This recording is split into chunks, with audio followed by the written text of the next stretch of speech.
Hello people, welcome to rainbow kitchen. Rainbow kitchen channel பார்க்குற எல்லாருமே கண்டிப்பாக ரெயின்போ கிச்சன் சேனலுக்கு சப்ஸ்கிரைப் பண்ணிடுங்க, லைக் பண்ணிடுங்க. அண்ட் வீடியோ பிடிச்சிருந்தா உங்கள் ஃப்ரெண்ட்ஸ் அண்ட் ஃபேமிலிக்கு வந்து ஷேர் பண்ணிடுங்க. இன்றைக்கி நம்ம பார்க்க போகிற டிஷ் என்னென்னா, ஒரு நாட்டுக்கோழி மிளகு வறுவல் தான் பார்க்க போகிறோம். ஈஸியாக இந்த நாட்டுக்கோழி மிளகு வறுவல் எப்படி செய்கிறதுன்னு வாங்க பார்க்கலாம். குக்கர் எடுத்துக்கோங்க.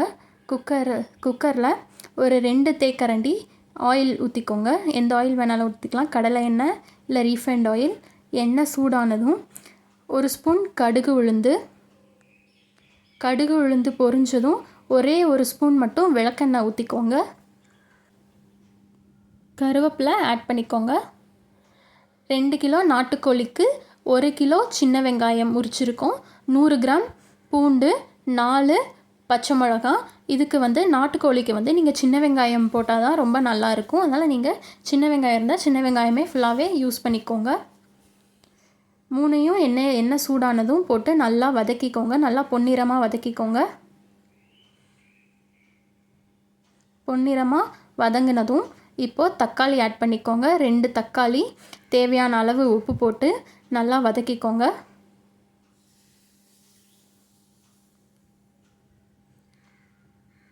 தக்காளி, வெங்காயம், பூண்டு, பச்சை மிளகான்னு எல்லாத்தையும் நல்லா வதக்கிக்கோங்க.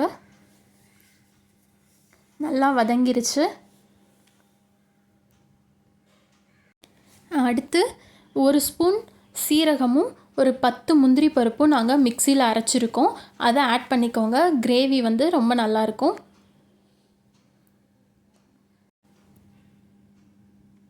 இப்போது ஒரு 2 ஸ்பூன் வந்து நல்லெண்ணெய் ஊற்றிக்கோங்க. ஏன்னா வந்து நாட்டுக்கோழி வந்து ரொம்ப சூடுன்னு சொல்லுவாங்க. நல்லெண்ணெய் ஊற்றிட்டிங்கன்னா அந்த சூடை வந்து தணிச்சிரும். அடுத்து நல்லெண்ணெய் ஊற்றிட்டு நம்ம எடுத்து வச்சுருக்கிற நாட்டுக்கோழி போட்டு நல்லா வெங்காயத்தோடு சேர்த்து நல்லா வதக்கணும்.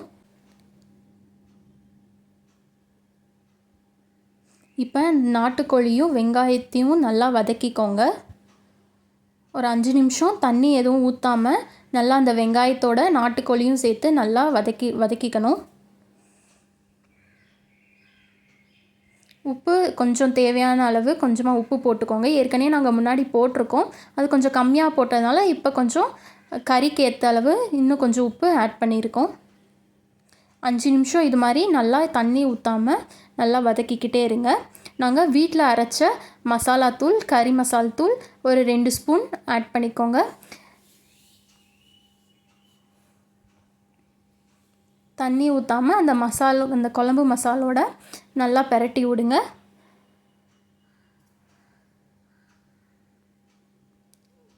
மசால் கறியில் எல்லா இடத்துலையும் படுற மாதிரி நல்லா பெரட்டி விட்டுக்கோங்க.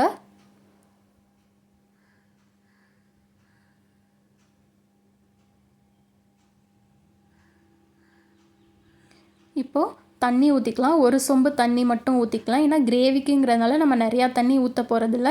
நம்ம எதுவும் அரைச்சும் ஊற்ற வேணாம். 1 சொம்பு தண்ணி மட்டும் ஊற்றிக்கோங்க.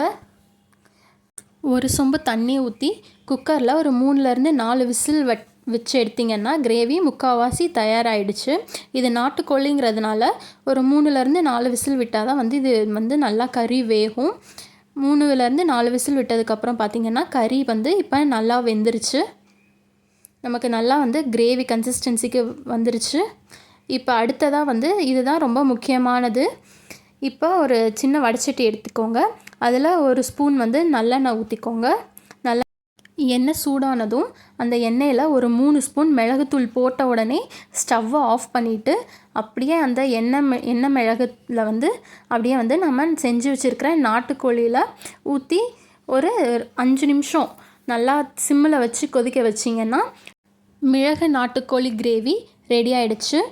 இந்த ஈஸியான இந்த மிளகு நாட்டுக்கோழி கிரேவியை கண்டிப்பாக வீட்டில் செஞ்சு பார்த்துட்டு எப்படி இருக்குன்னு கமெண்டில் சொல்லுங்கள். வீடியோ பிடிச்சிருந்தா லைக் பண்ணுங்கள், ஷேர் பண்ணுங்கள். அண்ட் மறக்காமல் ரெயின்போ கிச்சன் சேனலுக்கு சப்ஸ்கிரைப் பண்ணிடுங்க. தேங்க்யூ.